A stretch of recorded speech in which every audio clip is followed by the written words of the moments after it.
Hello, I'm Long from Group 1. Welcome to Chapter 14.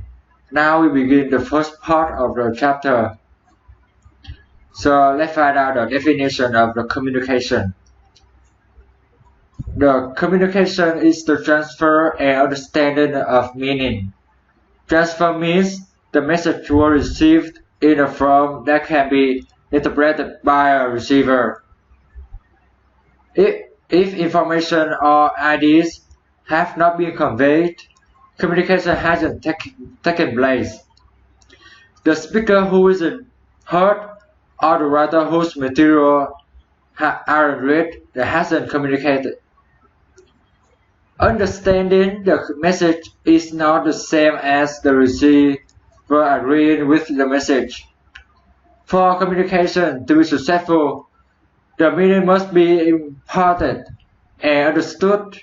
A letter written in Spanish addressed to a person who doesn't read Spanish can't be considered communication until it's translated into a language the person does read and understand. Perfect communication, if such a thing existed, would be when a transmitted thought or idea was received and understood by a receiver exactly as it was envisioned by the sender. There are two types of communication. The first one is interpersonal communication. Communication between two or more people. The second one is organizational communication. All the patterns, networks, and systems of communications within an organization function. Next is the function of communication. There are four functions of communication. First one is control. Formal and informal communication act to control individual behaviors in organizations. As we know from chapter 10, organizations have authority, hierarchy, and formal guidelines that employees are expected to follow. Informal communication also controls behavior. When a workgroup teases a member who's ignoring the norms by working too hard, they are informally controlling the member's behavior. The next one is motivation. Communication clarifies for employees what is to be done, how well they have done it, what can be done to improve the performance. And then third one is information.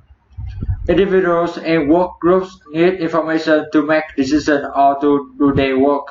The last one is emotional expression.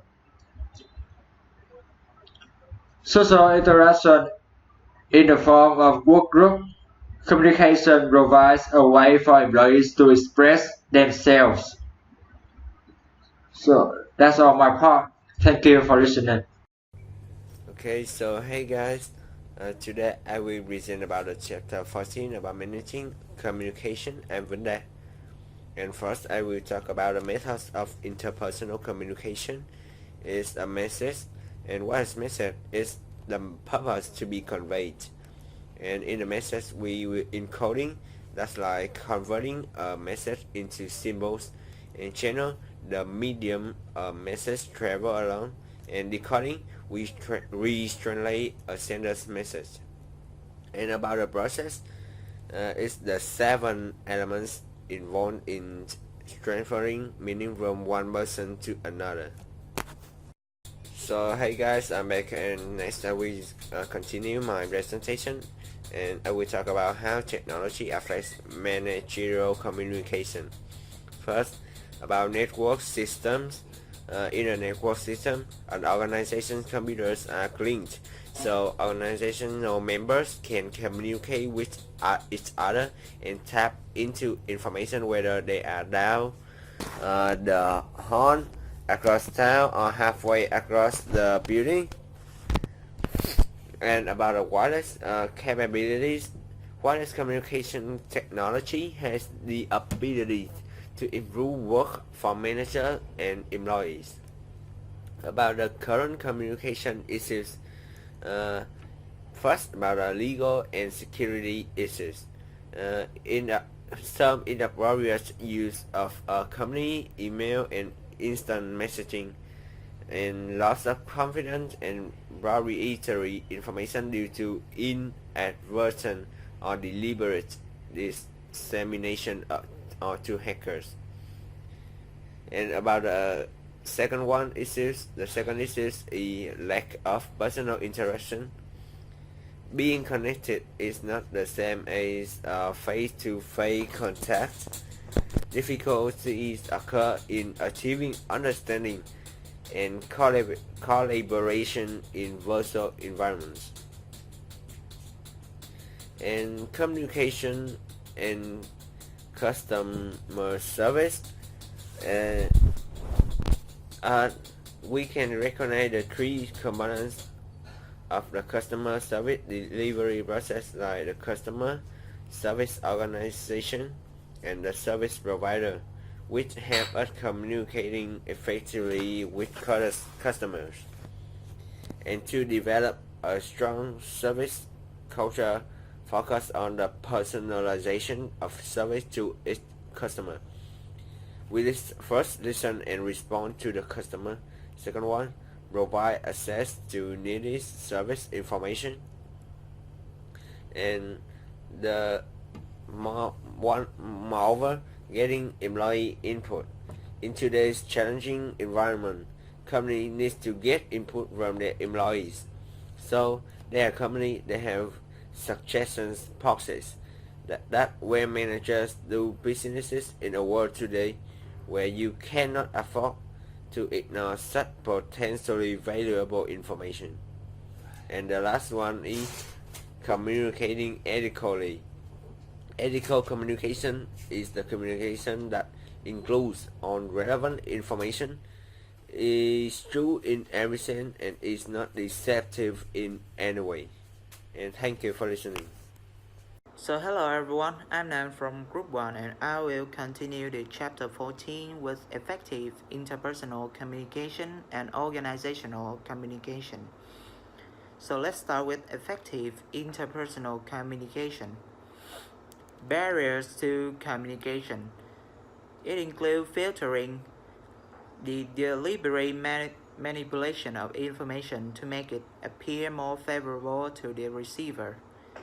Information overload occurs when information exceeds our processing capacity. And finally is jargon, specialized terminology or technical language that members of a group use to communicate among themselves. Overcoming the barriers. Following three types of barriers, there are three ways to overcoming them. They are simplified language. Consider the audience to whom the message is directed and tailor the language to them. Use feedback. Ask questions about a message to determine whether it was received and understood as intended. Active listening. Listening for full meaning without making premature judgments or interpretations. So move to organizational communication. Formal versus informal communication. So formal is communication that takes place within prescribed organizational work arrangements. Informal is communication that is not defined by the organization's structural hierarchy. Direction of communication. So town hall. So it includes town hall meeting, downward communication, upward communication, lateral communication, and finally this diagonal communication. Organizational communication network. So the communication network is the networks are the variety of patterns of vertical and horizontal flows of organizational communication. Grapevine is the informal organizational communication network. There are three types of organizational communication networks. They are chain, wheel, and all channel.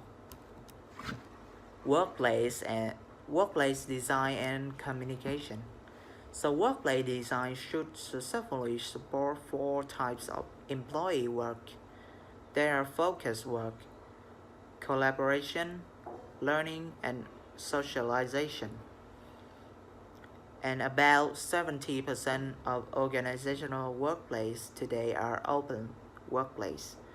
What is open workplace? They are workplace with few physical barriers and enclosures. Case 1. Email ban for Chapter 14. Introduction. So electronic emails is something familiar. It's a method of exchanging mails or messages between people using electronic devices. So the first question is, I think of it as a good and bad thing for our workplace, because it can be unproductive in the workplace, but it is also essential. Emails make it easier to communicate with someone from who may be in another country and time zone. It is also an easy way to send documents. However, it can be overwhelming with spams and time-consuming to take care of. For question 14, I would say not really, as a volume email can power up quickly depending on users. And the challenges is usually because it can be confusing to control, it can grow out of hand, and it can lack in clarity of what you should do.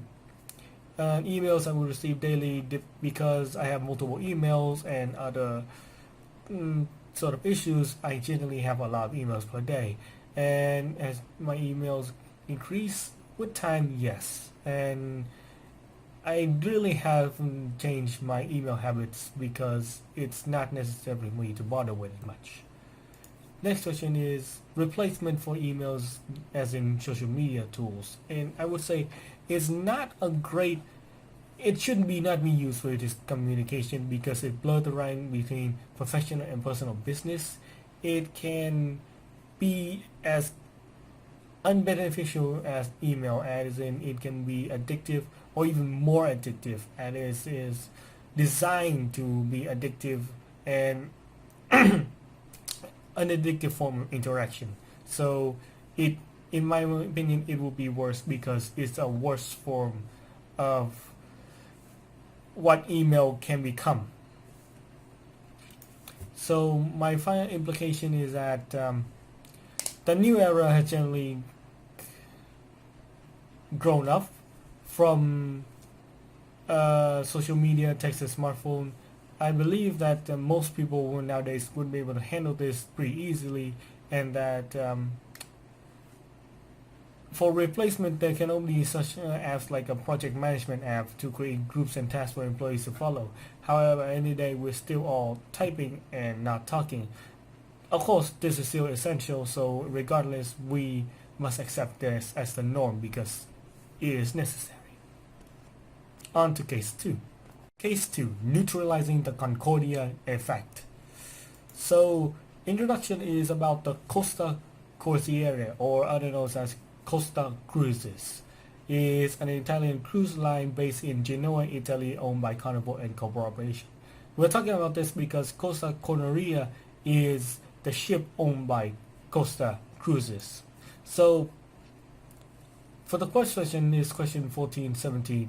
Beyond possible human errors, I would say that initially the start of the communication was not ideal way to handle the communication, but I do find it to be, after they turn it around, to be the perfect way to ensure proper communication, as it informs of the company's effort in dealing with the disaster and other useful information such as how they are dealing with the consequences of the disaster and the after effects like oil pollution, as well as dealing in helping with the family members of the loss and contributing to them.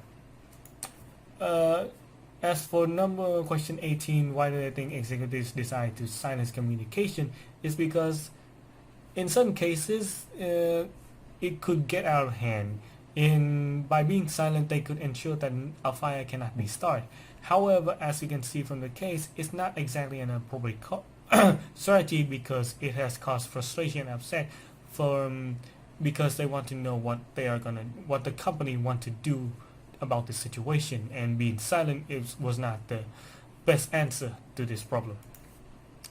So as for question 19, in the first week, I think the fact that they could have chose to keep silent. However, they should have at least left a message in order to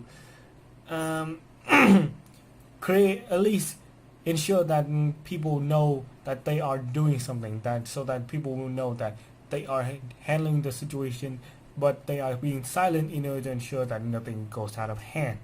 However, with them not giving out any single information and choosing only to be silent and only silent, it caused frustration within the people. So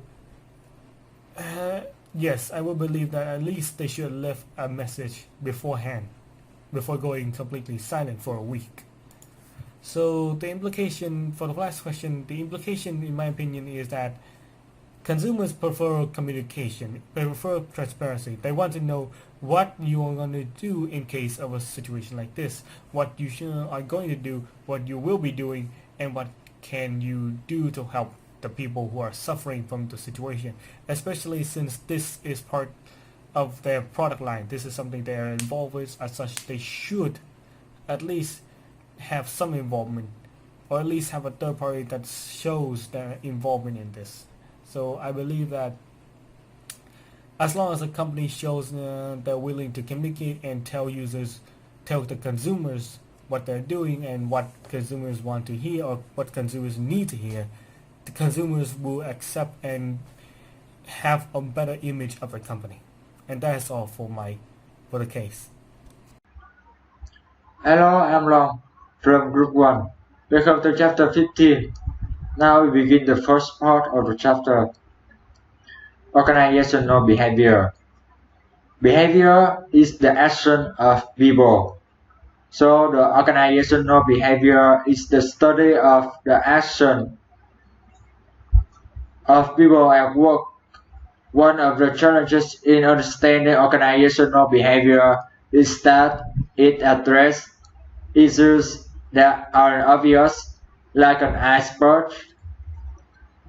Organizational behavior has a small visible dimension and a much larger hidden portion. Organizational behavior focuses on three major areas, based predominantly on contribution from psychologists. This area includes such topics as individual behavior, including attitudes, personality, perception, learning, and motivation. Group behavior, including norms, rules, team building, leadership, and conflict. And the third one, organizational aspect, including structure, culture, and human resources, policies, and practices. Goals of organization behavior. Goals of organization behavior are to explain, predict, and influence behaviors such as employee productivity. A performance measure of both efficiency and effectiveness. Manager want to know what factors will influence the efficiency and effectiveness of employees. Absenteeism is the failure to show up for work. It's difficult for work to get done if employees don't show up. Studies have shown that unscheduled absence causes companies around $60 per employee per year and result in the highest net loss of productivity per day. The turnover, the voluntary and involuntary permanent withdrawal from an organization. It can be a problem because of increased recruiting, selection and training costs and work disruption, just like absenteeism. Managers can never eliminate turnover, but it is something they want to minimize, especially among high-performing employees. Organizational citizenship behavior.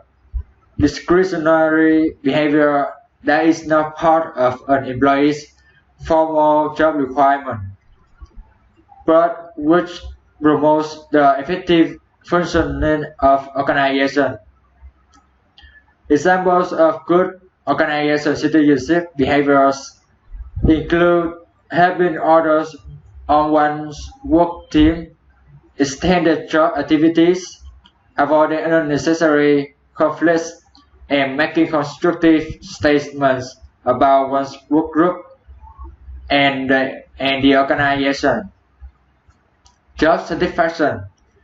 An employee's general attitude toward his or her job. Although job satisfaction is an attitude rather than a behavior, it's an outcome that concerns many managers because satisfied employees are more likely to show up for work, have higher levels of performance, and stay with an organization. And the last one, workplace misbehavior. Any intentional employee behavior that is potentially damaging to the organization or to individuals within the organization. Workplace misbehavior shows up in organization in 4 ways: deviance, aggression, antisocial behavior, and violence. So this is my part. Thank you for listening. So hello everyone, I'm Nam and I will continue the chapter 15 with personality and perception. So let's get into personality. Personality is the unique combination of emotional, thought and behavioral patterns that affect how a person reacts to situations and interacts with others. MBTI.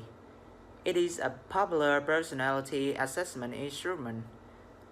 It classifies individuals as exhibiting a preference in 4 categories. They are extraversion or introversion, sensing or intuition, thinking or feeling, judging or receiving. The Big Five model. Big Five model, a personality trait model that includes extraversion, agreeableness, conscientiousness, emotional stability, and openness to experience. Additional personality insights. It includes locus of control. It is the degree to which people believe they are masters of their own fate. Machiavellianism. It is a measure of the degree to which people are pragmatic, maintain emotional distance, and believe that ends justify means. Self-esteem. An individual's degree of like or dislike for him or herself. Self-monitoring. It is a personality trait that measures the ability to adjust behavior to external situational factors. Personality types in different cultures. The 5 personality factors appear in almost all cross-control studies.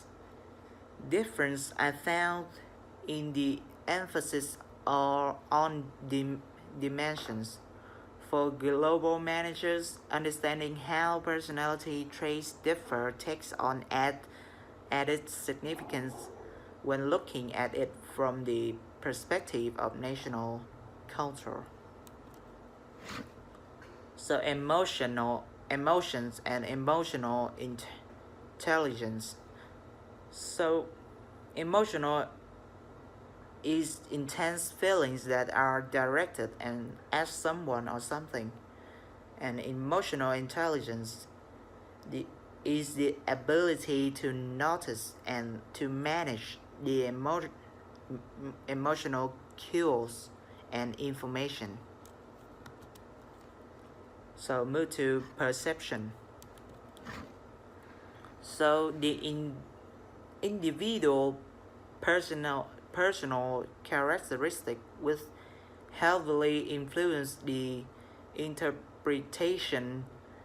These personal characteristics include attitudes, personality, motives, interests, experience, or expectations, and the characteristic of the target being observed, the relationship of a target to its background also influence perception.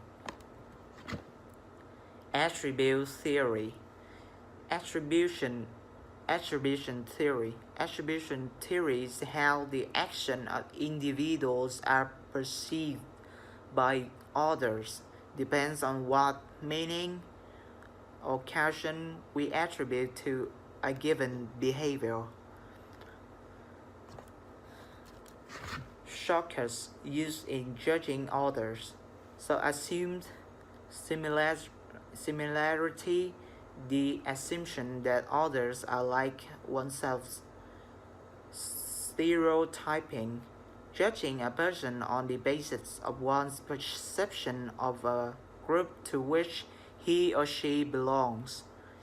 Halo effect, a general impression of an individual based on a single characteristic. And that's the end of my presentation for chapter 15. Thank you for listening. So hello guys, I'm back and I will next present about the chapter 15, understanding and managing individual behavior. I will present about the attitudes and job performance.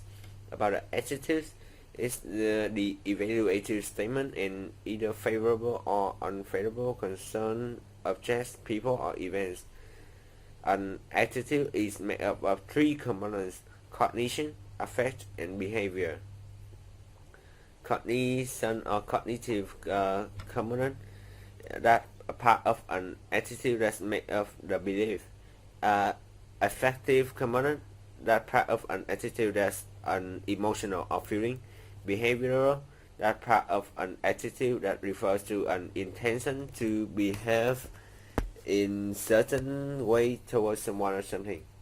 And about a job satisfaction, a person with a high level of job satisfaction has a positive attitude toward his or her job.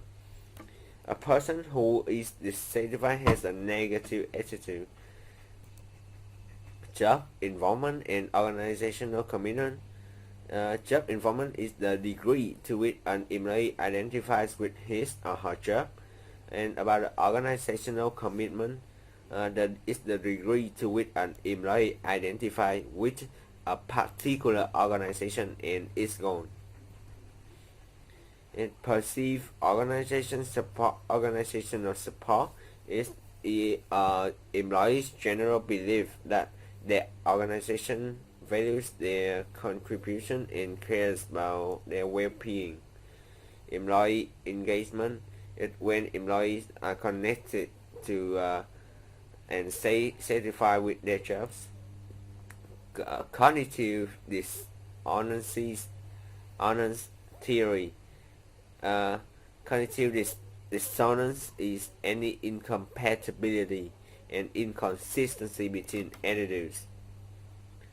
Attitude surveys is the surveys that elicit response from employees who question about how they feel about their job, work group, supervisor, or their organization. And next we come to the learning. Any relatively permanent change in behavior that occurs as a result of experience.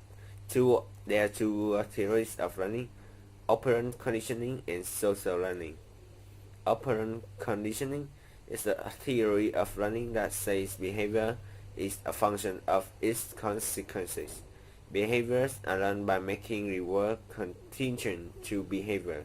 Behavior that is rewarded is likely to be repeated, and behavior that is punished or ignored is less likely to be repeated. Social learning theory is a theory of learning that says people can learn through observation and direct experience. Shaping behavior, a manager tool, is the process of guiding learning in greater step using reinforcement or lack of reinforcement. Positive reinforcement is like rewarding, negative like removing an unpleasant consequence once the desired behavior is exhibited. Punishment, penalizing an undesired behavior, and extinction, immediating a reinforcement for an undesired behavior. And there are some contemporary issues in organizational behavior. Gen Y it's about managing generational difference. Like Gen Y, who born after 1978, they bring new attitudes, want to work, challenge the status, and have grown up with technology. Managing negative behavior in the workplace. What can managers do to manage negative behavior? Fear is screening potential employees for certain personality traits is not good. And second one is responding immediately and decisively to unacceptable negative behaviors. Besides, instead of, we can give some small feedback. And thanks for listening. One great place to work. Our case one is about SAS is a American multinational developer of analytics software. So they're based in Cary, North Carolina. What is special about them is the employee-friendly culture. It is a culture that is, my impression of it is mainly a culture that focuses on making better value and better work condition for your employees while providing them with benefits. Would this work in other organization? Probably not, because you would have to have a preset of conditions like good lines of open communication, a good organizational plan, etc., etc. You would also need the right mix of it in order to attract and keep top performing workers, while understanding what other factors you would need to make a worker happy. So how may an understanding of organization and behavior help CEO? So it helps in determine how she should handle the situation when they arise. A CEO should be able to run a company without having to worry about what is happening. By understanding this, they can stop a problem at its roots. They can keep the problem from happening. They would also be able to notice if an employee is having issue, especially if it's job related. Next question. It's because the fact is an employee-friendly company. It focuses on keeping the employees happy, and if the employees happy and feel that they have everything they need, they wouldn't need to go find it somewhere else. They wouldn't need it. So of course, this is a good thing, and it's a good thing for the company because you would waste less time employing and waste less time training a new employee. The last question is, it shows that it keeps employees on a long term and helps avoid high turnover rate, as well as showing that employees are important assets to the company, and it's necessary for a company to have such assets. That's all for case 1. Moving on to case 2. Case 2. Employees first. About the company that we're working on, HCL is an Indian startup company. The focus is on technology, and currently today it has become an enterprise that's spread around the world with not only just technology sections but also healthcare and talent management solutions, comprised of the three main companies of HCL. On to the first question. What is my impression of an employee's first culture? Why would this work in other organizations? Why not? What would it take to make it work? Well, for starters, my impression of an employee's first culture means a culture that puts the employees first, focuses on how satisfied and how they are enjoying the company and whether or not they're enjoying it or not. Would this work in other organizations? I would say not really. It it would not. It may not suit well with other employees, or some employees may not be used to this kind of culture. As such, it will not be motivating them nor help them do better. And in order for it to work, the company will have to change the entire competitive strategy in order to match this kind of culture, in order to make it suitable. 18 question. How might an understanding of organization help the CEO? And how about first-line supervisors? Well, for starters, Mr. Nayar has a good idea about motivating his workforce. However, not all employees share his kind of personality attitude towards work. This may explain why the company has a high turnover rate for the employees, as well as the trust pay may demotivate some employees who actually like and benefit from variable pay. While many Mr. Nayar's idea may not work for top management, his may work well for top management. His idea may not filter down to the organization as well as he believes. First line managers is a different ballpark from his kind of stuff, and such. So it may not work as well for them. Employees at the bottom, however, may value his plan and enthusiasm as much as lower employees. That's all for that part. Next question, we have the aspect of personality in the story about HCL. Well, he seems to display a high level of self-esteem and an internal focus of control. And as a CEO, his personality, good and possession plays a big part into the value and goals of the company. By using employees who share a similar personality, you could see the company embrace the values and goal more quickly and easily, and are sensitive to change, or more willing to accept new ideas. And finally, for our last question, for attitude survey for the company, I would suggest job satisfaction, organizational commitment, and organizational citizen behaviors in the survey item. With the program proposed by the CEO, Mr. Nayar, the attitude employees should be high. However, considering the turnover rate is also very high, it could indicate certain sections that have that may not be very cooperative with this strategy, and may be a cause of why they have a high turnover and possibly low morale. That is all for our case.